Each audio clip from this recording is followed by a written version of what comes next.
There is this uncomfortable question that comes up around, I would like my partner to come into business and help me in the admin and take some of this load off. The problem I see with that is the expectation that your significant other wants to actually do admin. Instead of competing or balancing different areas of our lives, we intentionally, on purpose, integrate areas of our lives. Yeah. So we integrate our work, our family, our health.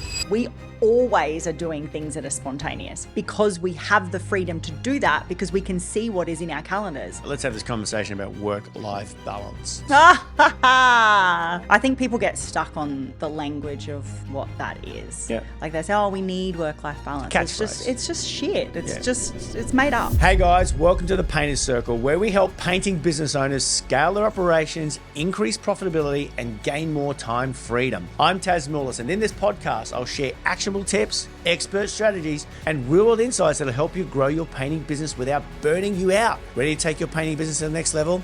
Let's go. Oh yeah! Hey guys, welcome to the next amazing episode of our podcast. We're doing something completely different, something I've never done before. We're actually pulling back the curtains, opening the doors, whatever you want to call it, to what actually happens behind the scenes of running multiple businesses, but particularly running a trade business. I've got the wonderful Kylie here, her and I are just going to have a chat and just talk about some parts of what happens behind the scenes of how we actually operate as a family and as a business and everything in between. So let's get started. Like, I don't know where it's going to go. I know it's going to be amazing and it's going to be cool. So let's go from there. So Kylie, welcome. Thanks, honey. I'm very excited. Me too. I'm super excited. I love to talk about work-life balance. I don't know how to balance shit, by the way, but let's have this conversation about work-life balance. I have yet to be able to balance anything for me because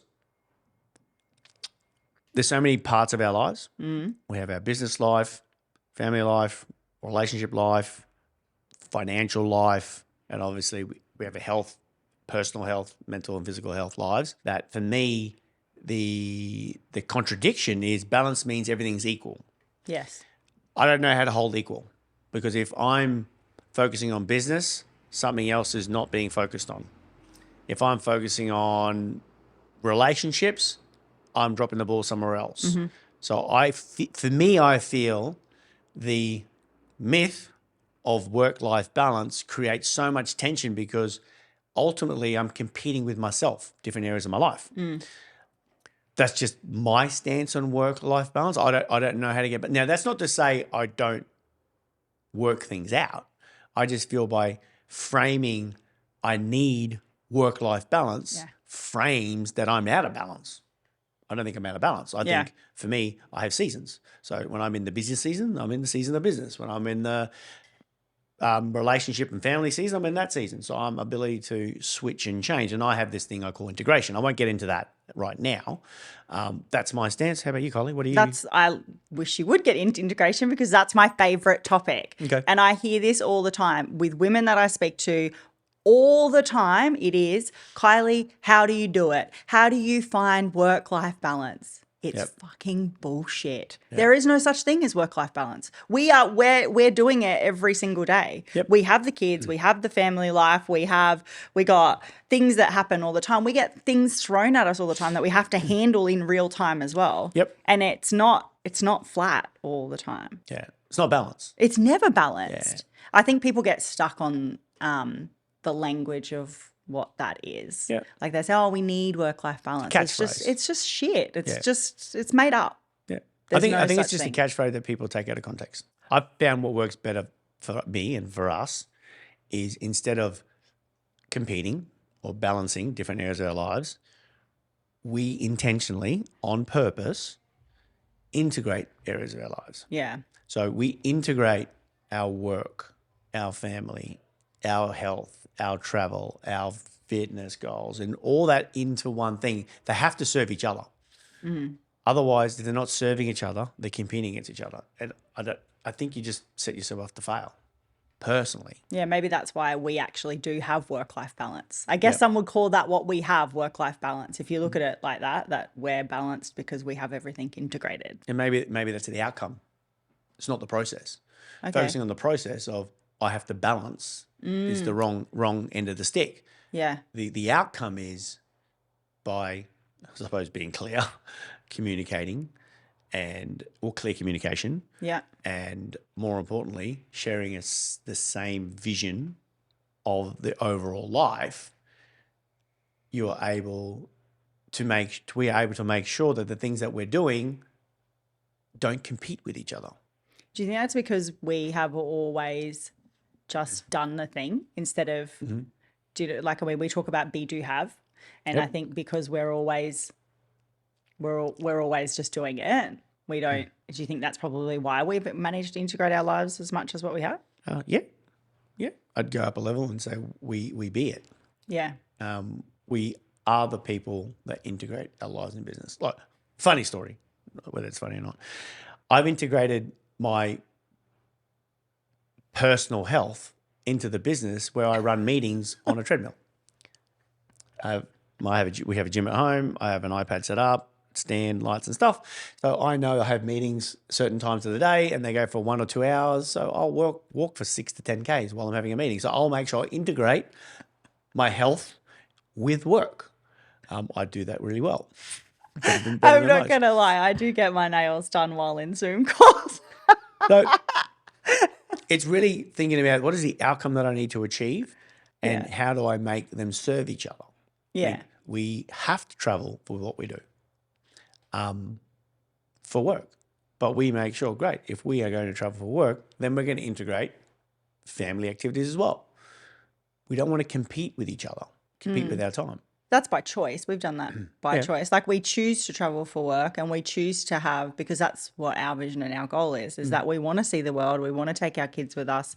That's what we want. So we work towards that same common. Well, the business serves it. Yes. It's integrated. Yes, correct. We're very open to the possibilities that things change as well. I think we don't get stuck in the, it's supposed to be this and it's supposed to be that. We're very open to change. So if you say to me today that you want to do X and then tomorrow you say, oh, actually, I think I want to do Y, I'm not going to question why you changed it. I'm just going to adapt with you and change it because that's what you now want. And I think that helps us with our growth in all areas of our integrated life. I think that helps us with the growth. I would hazard a guess at, if you're a business owner right now, you're probably thinking, what do you mean by integrated life? For me, it all starts with leading yourself first. So in your business, it is unlikely you will be able to lead your team unless you lead yourself first. So what does that mean? What does that actually mean?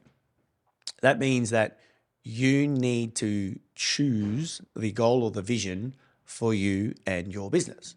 Now, when I say that, I mean you and your business and your extended personal life as well. Once you are clear on what that is and you lead yourself, that is the only time people can follow you because you're leading them.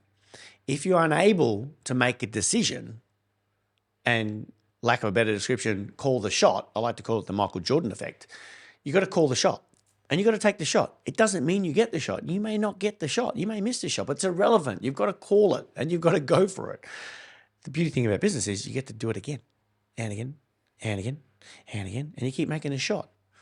Particularly if you're new to business, so under 5 years, you have way more shots than someone that's been in business 30 years at the end of their career. So the amount of shots that someone, like I'm 51, that I can take in business is a lot less because I have less time left than if I was 21. If I was 21, I'd be taking shots because you can't actually lose. You could take shot after shot after shot. You just keep shots and keep learning. So the first step of integration is you have to make a decision to lead yourself first and have a shared vision. Yeah. And I think we're both committed to the shared vision. Yep. I change all the time. I change what I want to do all the time. You change things what you want to do, but I think, and it's not just in what we want in business either. No. It's definitely in our health. It's how we show up for each other, how we show up for our friends and our family. It's the whole. It's everything that we do. Correct. Getting back to what we're talking about around the expectation of having a partner in the business, that comes about having clear visions of the business as well. Yeah. I think the tension comes, and we mentioned this before, around lack of clear communication, open communication. We can get defensive if someone's questioning us, and really understand that you're both on the same page. You're both on the same team. Yeah. And a question is really a request for information. Yes. It's not questioning your ability. It's more like, just give me some feedback because I don't know what we're doing right now. Yeah. And on another level too, there's certain things that you want in business that I don't want. And I think that's like, it's especially in painting, right? There's certain things that you are going to do in the business that I'm not particularly, I either don't know about or I don't want to learn about, and I don't have to do those things. So I can actually take that step back, and you can lead those things in the business, but it's for our life. Yep. You know, so there's certain aspects in our life that I will lead first, and then you will come to those parts. You will come to do those things with me. We're not doing them all together all at the same time. No. Or together all the time for those things. So certainly, especially in business, you lead a lot more of the business things than what I lead, and I'm there to support you in that decision, in the things that you make, in the business decisions that you make. Yep. And when it comes to the family and how we're doing things, you know, we have a very detailed calendar with all our events and everything in there, and then you step into those roles when I need you to step into those roles. Yeah. Which is probably where we find the balance, I guess you could say. It's interesting you say that, because we do run shared calendars, and we have to run shared calendars because of the multiple businesses, not just the businesses. With 8 kids, there's multiple activities, dancing and sports and this and that. So we're going to do university open days. If that wasn't in the calendar this weekend, no, I wouldn't know about it. You wouldn't Or the weekend about it. So, you know what I find interesting around that is when I share people how structured I am and we are. Yeah. They go, well, don't you feel constrained that with that so much structure you can't be spontaneous? Yeah. It's the complete opposite. Yeah. Because I have structure, I can do so much shit because I know the important stuff gets done. It's funny you saying that, because I was thinking about that driving down here today. I was thinking about time and how we manage our time. And I was thinking, when we always are doing things that are spontaneous, because we have the freedom to do that, because we can see what is in our calendars. Yep. We know when we have the time, and we know, like, I can look at the calendar 3 weeks in advance and say, next Saturday, we got nothing planned. Let's not book anything and just see what happens. Yep. That to me is so exciting. Yeah. And we do it all the time. Or we've got this next Friday, or 3 weeks from now on a Friday, we've got no appointments after 12 o'clock. Let's leave the whole afternoon blank and just see what happens. Yep. That's fun. And to me, planned spontaneity is just as good as, Yeah. But I think too, the benefits of not keeping things to yourself. So I know for us in our diary, we have obviously business things in there. So we have times when we have to catch up with team members, times when we have to catch up with certain areas of the business, whether it's sales or marketing or whatever area of the business it is. Then we have things in there that are, you know, I know for your diary specifically, Taz, you have in there when you're going to do your reading and writing in the morning, when you're going to set yourself up for the day, you have all of that stuff in your diary as well. I don't have those in my diary, but you have those in your diary, crack of dawn. And then we also have in there the kids things, right? The things that we're going to do for the kids. But it means that we don't have to think about things, because we get from the outside coming in, there's so much stuff that's going on around you. We see it now in technology. We're swiping up on our phone every 60 seconds and watching a new reel and seeing another video, that if we were to sit and let all of those things interrupt, and I heard you mention this on a call today. You were on a call this morning while we were driving in the car with a member, and you were talking about put it in the diary and only allow that time. If someone calls you, you don't have to answer. You don't have to reply to a text message. You don't have to reply to an email, because you're prioritizing those tasks. And I think that's really, really important. If somebody calls you and it doesn't sit, like I had a phone call today about an invoice that needs to be paid, it'll get paid next week, because today's not invoice day. For me, it's in my diary to be done on a certain day. It's a default. I have the default diary, but it's not just default diary for work. It's a default diary for my life. Yep. It takes everything, because it takes the pressure off everything that we do in life. Correct. And booking flight, everything that we do, there's something in the diary that'll be scheduled in there for us to do, whether or not it's a task or it's an event. It doesn't matter. It's still something that's booked in. It's funny how when we talk out loud, it sounds like we don't have lives, but the structure gives me life. Massively. Yeah. Massive. I mean, there's 24 hours in a day, right? There's 7 days a week or 5 days, whatever. We've got 3 businesses.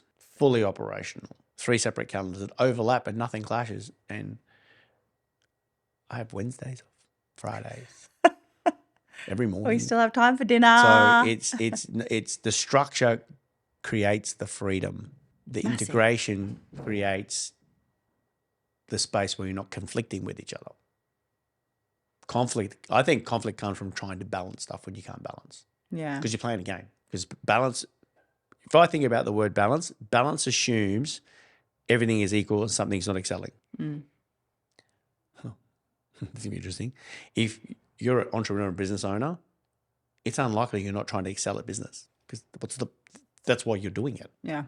You're probably an overachiever.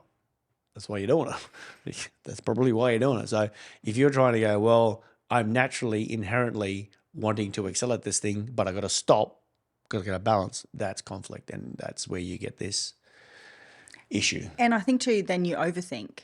Yeah. Everyone overthinks. I've been sitting on this problem for a week, and we see it with members. I've been sitting on this thing, and I don't know how to do it, and it just keeps going around in a circle and a circle and a circle. Like I think if when you have something like the diary that we have, it's in that block. That's when you. And I've said it to the kids before. Put your hair in a messy bun and get shit done. Because for me, that's if I've got to clean my house, I literally will put my hair in a messy bun, put on some R&B tunes, and just flog out the housework for an hour because I know that that's the time that I'm going to do it. Yep. It's the same in business or in personal life or integration, whatever you want to call it. If you block out those times, when that task is finished, you need to remove it from thinking and then focus on the next task. Correct. And then you stay clear and you stay focused and you stay committed. Otherwise, it just all becomes tangled up, unbalanced, not integrated, messy. Just quickly, guys, if you're a painting business owner and you're overworked, overwhelmed, and underpaid, we can help. Hit the link below in the show notes to learn more. Now back to the episode.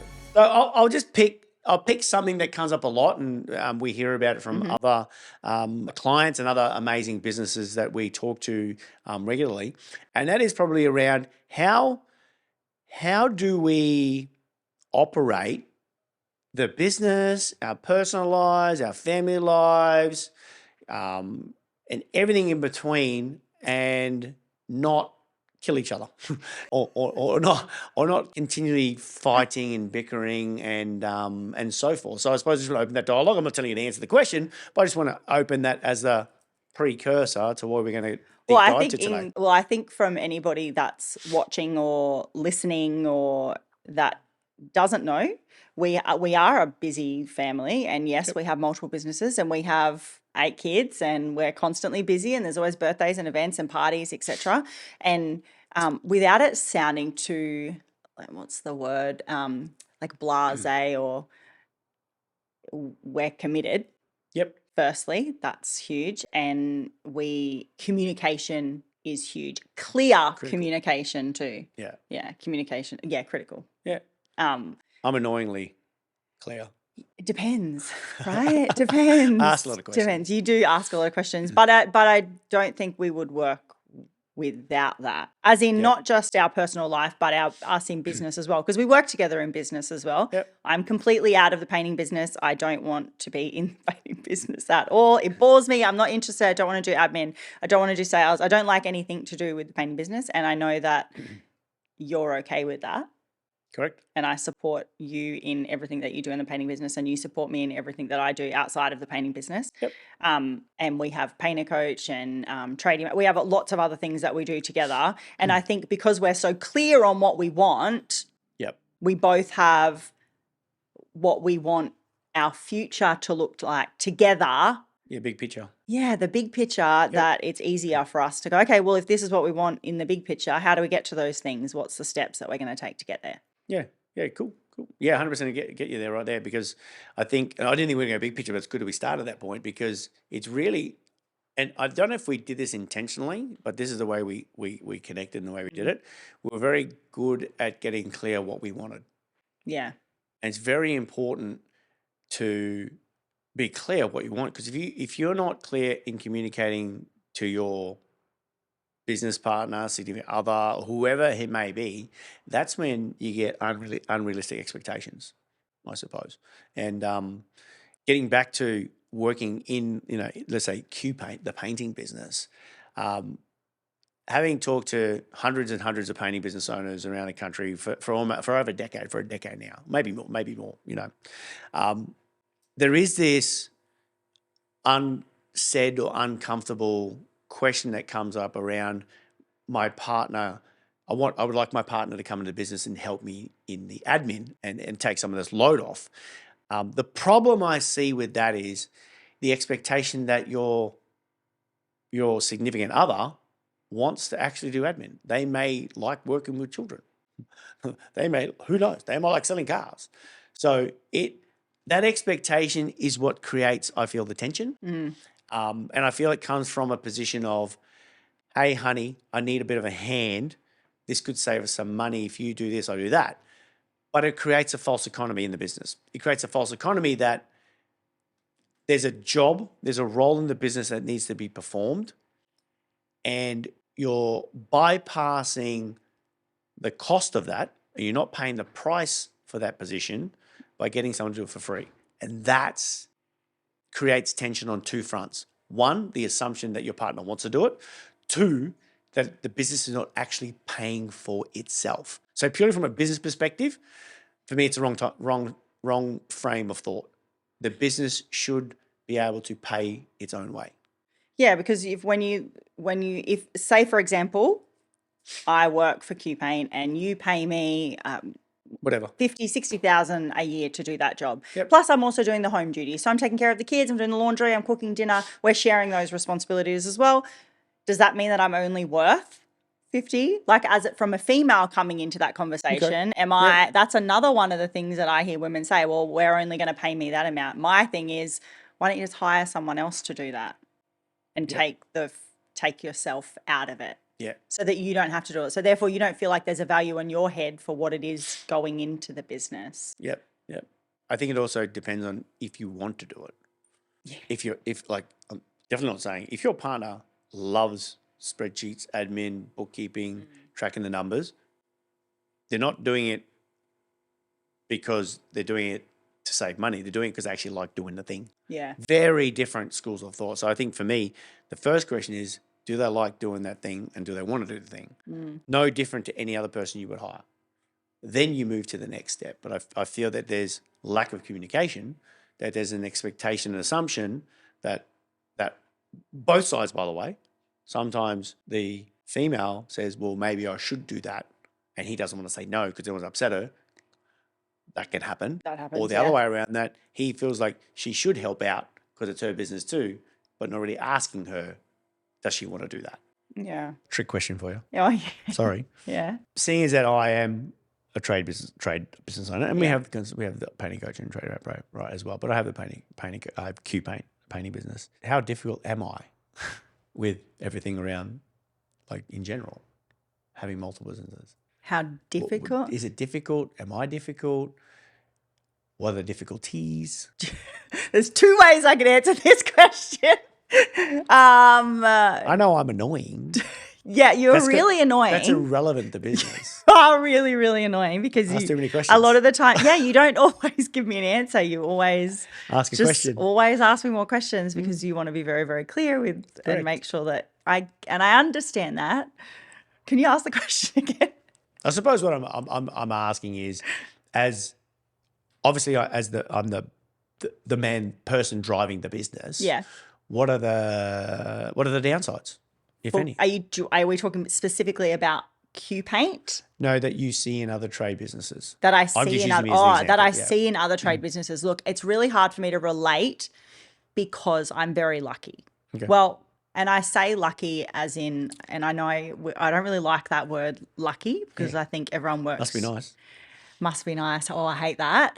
And I heard it said way too many times. Oh, it must be nice. Anyway, because you've set up Q Paint to work without you in it. And I get to reap the benefits of that now. You did all that work and you've set it all up and you're teaching other people how to do it. Now I get to have the benefits of that because you don't have to be in there 60 hours a week doing that. Probably the biggest thing that I hear from other tradie wives is that he's exhausted He doesn't, when he comes home from work, he's tired and just wants to scroll on his phone and doesn't want to be present and around because he's literally been on the tools for, 10, 12 hours a day and he's tired. And then he's either doing all the quoting and invoicing that night, or the wife is trying to manage the kids and do the quoting and invoicing at night. And I think that's shit. Yeah. That's really, really shit. Like I find it hard to relate because I don't have that anymore. There's none of that for me. I'm really fortunate. But I think if there was clearer communication between husband and wives, or if they sought out help, and that's why I'm always telling people, go and listen to a podcast, follow good people that you can, whether or not it's Paint a Coach or Tradie Mate Pro, whatever it is, just follow someone that you can get some information and learn a process or a procedure that's going to help you so that he doesn't have to be so stressful when he comes, because it's your job. You're husband and wife. You're a team. That's what you're supposed to do this together. So if it's business, he's gone into business for a reason, most likely to support a family and to have more time and to have more freedom. So if you can do it together as a family and relieve some of that stress, and if you don't want to be on the books and hire someone to do it, I think it's just support. I think there's a lot of not much support out there for the tradie wives and their husbands too, and the tradies as well, because they don't know what to do next. I don't know how to get out of that first initial hurdle, because we see it all the time. My theory is I think it was easier 25, 30 years ago to run a business because we weren't inundated with information. Okay. Had nothing. So when you got nothing, there's no distractions. Whereas now, it's actually easier now because everyone has everything. Yeah. It's a level playing field. If you want to know anything about anything, you can get it in 5 minutes, right? Whether ChatGPT, Google, or wherever. The problem is there's too many options that people freeze. Yeah. Whereas 25 years ago, there was nothing. You had to put an ad in a paper. That was your marketing. If you had some money, you put some in Yellow Pages, and you got a business card. That was your options. Yeah. Nothing else. So you had to do it the old way and actually talk to people the old way. Yeah. Whereas now, unfortunately, with everyone connected by phones, the art of communication face-to-face doesn't happen as much because we've got so much information. So what I'm trying to say is my number one question when I'm talking to people about when their sales aren't doing well, I ask them, how many hours per week do you spend talking to people? And look at me like, huh? How many hours, 60 seconds, do you talk to someone like this or like this? And they go, 1. Yeah. That's why. Conversions happen in conversations. Yeah. So the reason why I said that is I think today with getting to your point around the business owner being overworked, tired, stressed, and bringing it home, is there's so much information out there now. There's so many distractions that doing the things that they should be doing are getting lost in all the noise. Yeah, I think you're right. right. And I agree with you that to lead themselves first, make a decision. Okay, I want to do this. This is what I want to do. I want to build a painting business that does X, that pays me Y, that gives me this. Cool. Go and find someone that's done it and model it. It doesn't have to be me. Go and find someone that does it and model them. Whatever happens to be, just do what they do and just copy it. That's the easiest way to do it. When you get momentum and you're taking action and you're doing the reps, because reps remove doubt, keep stacking days, you will get better, and then you'll create your own processes. And it's difficult. I agree. When you're getting into business now, you know what's throwing it now? Tech. Yeah. I was guilty of it 15 years ago, getting the new tech, because I like to call it the silver bullet. This silver bullet is going to save all my problems. Doesn't do shit. All it does is create new problems. There is no silver bullet in business. Yeah, there's a lot of people now I'm finding that are going, oh, we're going to integrate this new technology that we have. We're going to put it into the business. It's going to save everything. And it doesn't work. No. It doesn't work. I'm not saying tech won't suit you. Tech is an important part of any business. Yeah. But coming at it from a point of view that's a silver bullet is the wrong frame. Come at it from the point of view that I have now my pricing, my performance, and my pipeline. Technology will leverage that. the women that I speak to that are struggling because their husband, they're mainly, the reason that they're mainly struggling is because their husband, they can see that their husbands are tired and exhausted and they don't know what to do. They're completely burning out. And then the wives are feeling like they have to pick up the pieces and do all the other stuff with them, as in do the books and stuff. Do you think that what would be, like, if you could give like one piece of advice on what that would be, as in like one little snippet of something that would be to get out of that initial stage of, I've got a business, say I'm running 1 or 2 guys. For him or for her? For both. Okay, sorry. Yeah, so we're running 1 or 2 guys. We're mainly doing resi repaints. What's like the thing that they should be doing right now? They're 2 different people. I don't want to go too woo-woo. I love it when you go woo-woo. The simplest thing to do would be to let him know you're doing a good job. I believe in you. I know it's woo-woo. No, I agree with that. Yeah. And let him find his way. Would you say he would need to slow down? Depends. Again, I want to ask questions. Yeah, I think. No need to decide what he wants. The very first step is always, what do you want? And that's the one step everyone avoids. Yeah.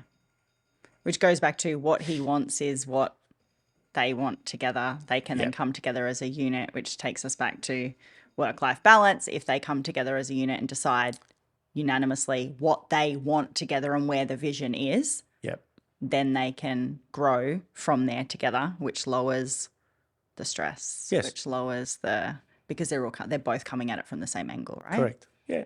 I agree. Awesome. Thank you very much, Kylie. That was awesome.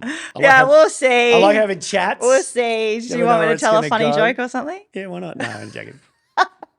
So thanks for joining us. If you've got any questions that you would like to shoot at Kylie and I, because this is behind the scenes. This is the conversations we can have in this forum is the stuff you don't see up front. It's the things that you don't see on social media. It's the actual real world stuff that makes everything work. We'd love to hear it. I know I'd love to hear it, because this is the stuff I like talking about. As much as I talk about woo-woo, I like woo-woo, but it's the most important part of running your business. Okay, thanks. Bye. Bye. Hey guys, if you got value from today's episode, make sure to subscribe so you never miss expert tips. If you want some support, check out the link in the show notes and see how we can help you. Don't forget to follow us on socials @PainterCoach. Stay cool, be well, and as usual, see you in the interwebs. Bye.